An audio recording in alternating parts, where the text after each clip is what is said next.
The events of ZZZ have been heavily influenced by a mysterious organization called the Exaltists. They were behind almost every looming disaster for 2 seasons, and in the patch 2.5, the story is seemingly reaching its conclusion. Before the new patch arrives, let's recap everything we know about the Exaltists.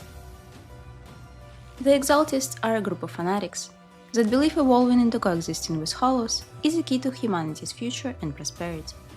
It is unknown when and how exactly the organization was founded, but given the nature of their beliefs, it is safe to say that the cult, formed after Hollows, became a common phenomenon. Their most worshipped figure is the Creator, a being hidden deep in the Hollow, the past of whom is actively sought for by several key Exaltists. From its formation, the Order grew until it became a known threat.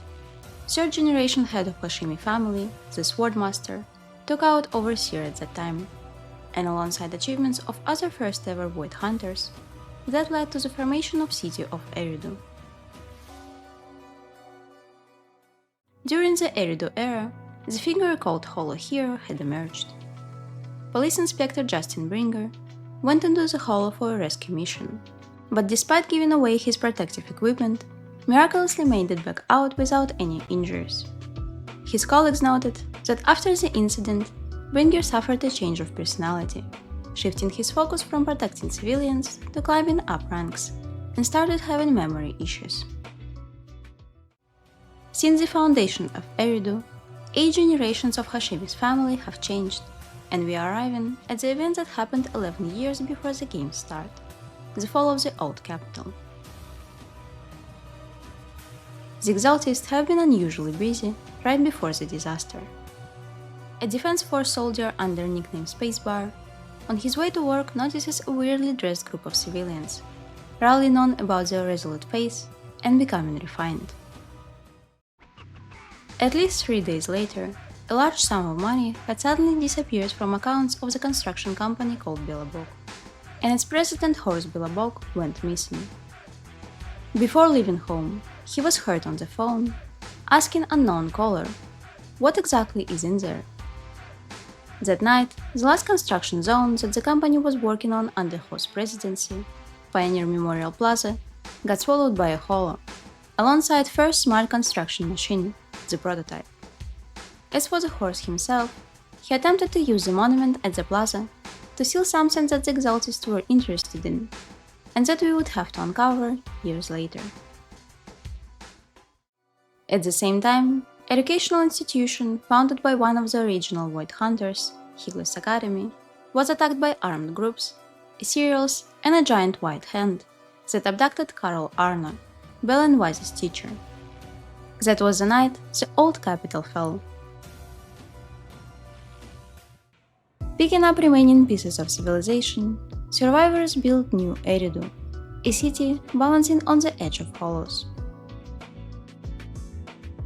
The Exaltists weren't a monolith organization. They branched into several groups, affecting multiple places at once. Shortly after the fall of the old capital, Landon, the Exaltist leader active in the Janus Quarter, created a medicine that could transform people into Ethereals. His daughter Dina and adopted daughter Vivian were unknowingly involved in helping him pick up test subjects, under the pretense of blessing them. The resulting Ethereals were mostly uncontrollable, with few successes being given away to higher-level cult members. Eventually, Vivian had discovered the truth behind blessings and exposed Landon in front of his followers. Landon ends up perishing in the following turmoil, with the Janus Quarter Exaltist branch splitting into 2. His daughter Dina took place as a leader for the remaining members, and the other half went looking for a new home. The fall of the old capital brought the worst out of many people. In particular, Obsidian Division of Defense Force were ordered to protect the railway for evacuating citizens, when in reality it was a freight line for transporting assets for mining company called Parcelumix. Only Colonel Isolde and her subordinate Orpheus managed to survive, with the latter eventually succumbing to her injuries and living on as a military cloning experiment. Isolde spent several years seeking answers to what had happened that night, and eventually she found the culprit. The CEO of Proxies bribed the current Major General of the Defense Force to be allowed to endanger their squad to protect company's assets. Driven by revenge, Isolde joined the Exaltists under a new name, Mevorakh. She increased the Order's numbers by gathering scattered Landon's followers, and secured partnership between the Order and Proxies. The Order got much needed funding, while Proxies expected to benefit from their corruption research. Striking actions and burning desire to reach her goal ascended Isolde to the overseer position, which comes with a gift of the Creator's power. As a part of her deal with Proxies, Mevorakh established a rule for only using willing subjects and stopped the company's experiments on children. One of these experiments is worth mentioning here. Yuzuha, codename ES-07, who went through a series of experiments focused on anti-corruption and purification of the mined material. She was the only surviving experiment subject, but she was saved before Isolde's intervention. Another important victim of the fall was Sarah Florin, young woman who was saved by then Exaltist overseer. She attempted to return to normal life, claiming to have been the remaining survivor of Special Investigation Squad. However, HSO responded to her with indifference, saying that the said squad never existed. Left without a purpose and home, Sarah had found hope in the Exaltist mission. 2 years before Bell and Weiss jumped into action, Exaltists had successfully infiltrated the White Star Institute. They had planted a spy, young unassuming woman called Alowyn Mystic. She was chosen by the Institute to join an expedition into Arpeggio's Fault, with the goal of recovering the ruins of the Force Laboratory. Alowyn grew closer to her Institute teammates, and in the end, chose to use given resources to save the research team, rather than to complete her mission. Still, the Exaltists had managed to reach the laboratory later, and left a note to be discovered.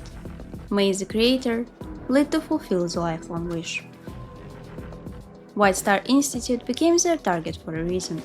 They had inherited files from Healy's Academy, suggesting that powerful ethereals such as Nineveh and Geppetto can be of human creation. The puppeteer of the Lost Void in particular possesses enough intelligence to control lesser ethereals. But it remains unclear if it's a result of natural evolution or a given trait. What also remains unclear is Alowyn Mystic's true affiliation. She herself left no traces of her devotion to the Order, and could have been just a hired rebel. 2 years later, Bell and Weiss lose their Phaethon account to a hacker called White Noise. Later we get a confirmation that he has been working with Sarah on another task, so the hacking attack on Proxies that led to them activating one of the 4 AIs might have been the Exaltists' work too. Starting their proxy journey anew, Bell and Weiss get entangled in shady corporate business. Vision Corporation, tasked with renovating old metro, forgoes evacuating civilians from the demolition area in an attempt to cut costs. They hope the successful project could secure them a seat in TOPS, a consortium of the largest businesses within New Eridu. Together with Kanye Harris, Proxies save the residents and expose Vision's plans. The CEO of Vision, Charles Perlman, gets arrested, while his secretary, none other than Sarah Florin, escapes. Later, Proxies join Billabong Industries in their search for lost smart construction machines.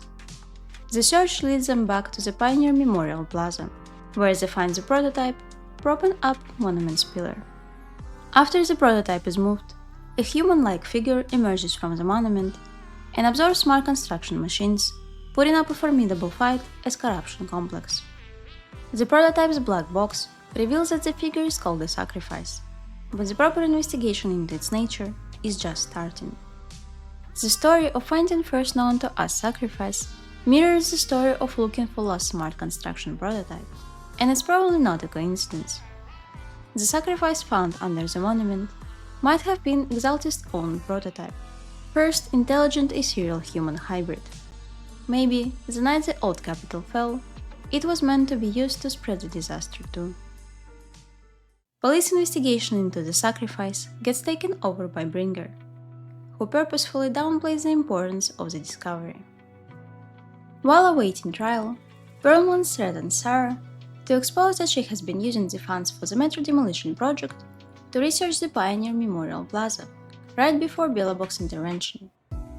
In order to remove Perlman from the picture, the Exaltists plan on taking down the Zepellin on his way to the trial. With Bringer's help, they plant sleeping gas in Perlman's belongings, obtains information on Zeppelin's route and equipment, and kidnap a hacker called Rain, forcing her to change Zeppelin's route. With Victoria House keeping help, Proxies save Rain and reroute the Zepellin back to safety. Meanwhile, the Exaltists prepare a new attack. This time, their goal is Hoshimi Miyabi, or more specifically her sword, Tailless. Forged from special etheric material using secret techniques, Tailless has been a well-kept secret of Hoshimi's family. Still, from the same hacker that obtained Phaethon's account, Sarah found out about its existence and prepared an attack on Section 6. She had employed a group of hackers called Nullface, with the goal of obtaining deep sync modeling data of Hoshimi Miyabi. That allowed Sarah to unlock a way to control Tailless. Free and hungry for souls, Tailless locks Miyabi in an illusion and pushes her into sacrificing citizens to the sword, which Miyabi ultimately refuses to do, instead offering Tailless a cooperation. The entity in the sword found her proposal amusing, but agrees to give her a chance.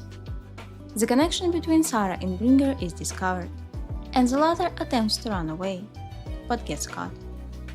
In the final attempt to win against Miyabi, Bringer asks the creator to refine him, and injects himself with elixir P07 that turns him into ethereal while allowing him to keep his consciousness. His ethereal form emerges from a white hand that protagonists find similar to the one from the night of the Old Capital Fall. After Bringer is defeated and loses most of his powers, he attempts to deal a final blow to Bell and Weiss, claiming that they are hiding in the shadows and chasing a true villain that doesn't exist. Police investigation into the sacrifice confirms the presence of human genes in the creature. However, the sacrifice core gets stolen from the lab and shows up at the auction, which Bell and Weiss join at the request of City Mayor Mayflower, who seems to have been close to siblings' lost teacher Carol Arno. At the auction, they get acquainted with Vivian, the adopted daughter of Landon. While bidding, they are met with strong competitor, the Ravenlock family head Hartman. The Ravenlock family is a long-standing member of TOPS. Through witty dialogue, protagonist confirms that the Harlock understands the true value of the core, disguised as a gem. The gem, however, gets stolen from the auction by Hugo. Hugo reveals that the Exaltists are planning an attack on New Eridu. Using coordinates from Bringer's notebook, they discover a hibernating sacrifice. Hartman has been secretly following the group, and shows up to reveal that Hugo and him have made a deal to plan a sacrifice attack that would shift the powers within the city, harming Mayor's reputation and uplifting TOPS in the process.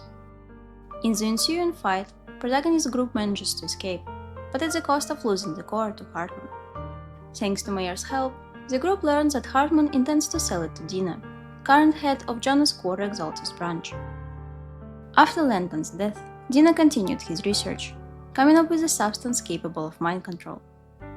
Unable to replicate her father's medicine, Dina hopes to use the last existing batch in her invention together to create a controllable ethereal, and embedding the sacrifice core into one will make the resulting ethereal stronger. Protagonists learn where the batch of medicine is stored, and arrive at the place for a final showdown with Dina. Dina sees her and her father's actions as means of making something of the Hollows other than disaster. However, Dina gets betrayed by her caretaker, who has been looking at this opportunity to turn Dina away from these experiments, seeing them as false hope, and not wishing for Dina to end up the same way as her father. Her wishes end up unfulfilled, as Dina can't imagine a different life for herself, and turns into ethereal by using the sacrifice serum. Janus Quarter branch of Exaltists collapses with its leadership gone, while Ravenlock family gets exposed for their dark affairs and loses TOPS membership. The first season ends with the revelation that Hugo have been playing Hartman all along, and that the real sacrifice core has been securely stored in Proxies' possession. Meanwhile, Mayor gives a new task to the Proxies: and they move temporarily to Waifei Peninsula to join the investigation of abnormal phenomena in Lemnian Hollow. On their way there, Sarah orchestrates an attack on the airship, but protagonist survives the hit without issues. First days in Waifei Peninsula uncover that Persulumix workers have been getting corrupted on the job. Usually it's company's responsibility to provide anti-corruption medicine. This time around, however, workers were getting homemade concoction produced by Dr. Lohr, who attracted customers by making it more affordable. But Lohr had a different goal in mind, and had been mixing miasma into his serum. Careful dosage of the medicine leads to Phaethon Heights outbreak of corruption, which our protagonists manage to fix before it gets too late. When confronted, Dr. Lohr chooses to get corrupted himself, as he doesn't see the life under corporation rule worth living. Dr. Lohr's actions cause a divisive reaction in the Showdown Quarter Exaltists branch. Some cultists believe that by tricking workers into taking the medicine, Dr. Lohr angered the overseer. The Exaltists target Waifei Peninsula once more, this time with overseer's approval, and hide hibernating sacrifices around the city area. In order to deal with the cult once and for all, the Defense Force sends several squads, including restaffed Obsidian Division. After wiping out what they thought was a main Exaltist hideout, Defense Force celebrates their achievement and prepares to complete the mission. Armed with Proxies intel, Obsidian Division doesn't believe in this victory and keeps the investigation going, uncovering the secret identity of Colonel Result. Upon her defeat, the role of the Overseer finally goes to Sarah. In the Miasma memories, we see Carol Arna, admitting to seeking the Creator herself. With Exaltist number heavily reduced, Sarah is now the main acting force.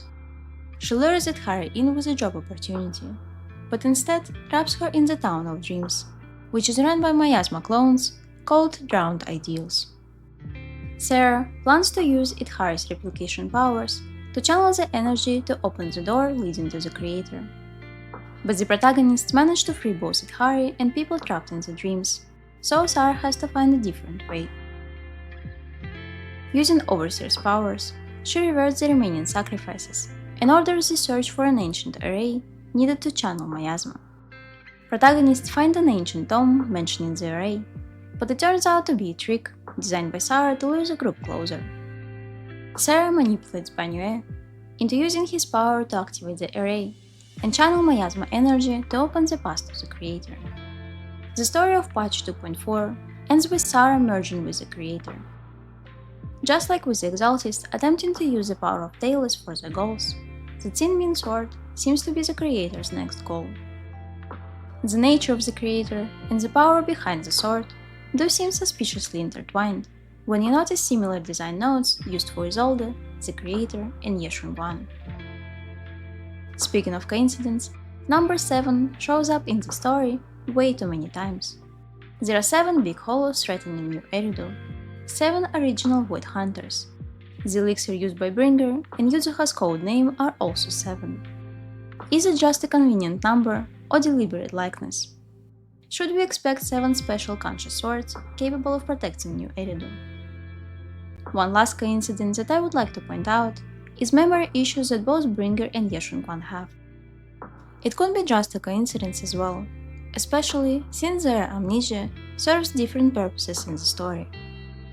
But I wouldn't be surprised to learn that the Exaltists had managed to cruelly replicate the same power that was forged into the Thin Min Sword. If you have your own theories, please leave them in the comments.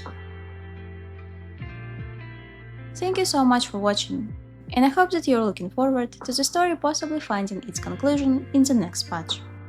I found this recap helpful myself, since the Order storyline has been going on for longer than a year, and some details have certainly escaped my grasp. The idea of the cult finding false hope in the face of the disaster threatening the humanity is interesting, and I have dipped into other works of art investigating similar themes to see how they unfold such an idea. Please leave me a like if you would be interested in a video about that. I will see you soon. Bye bye!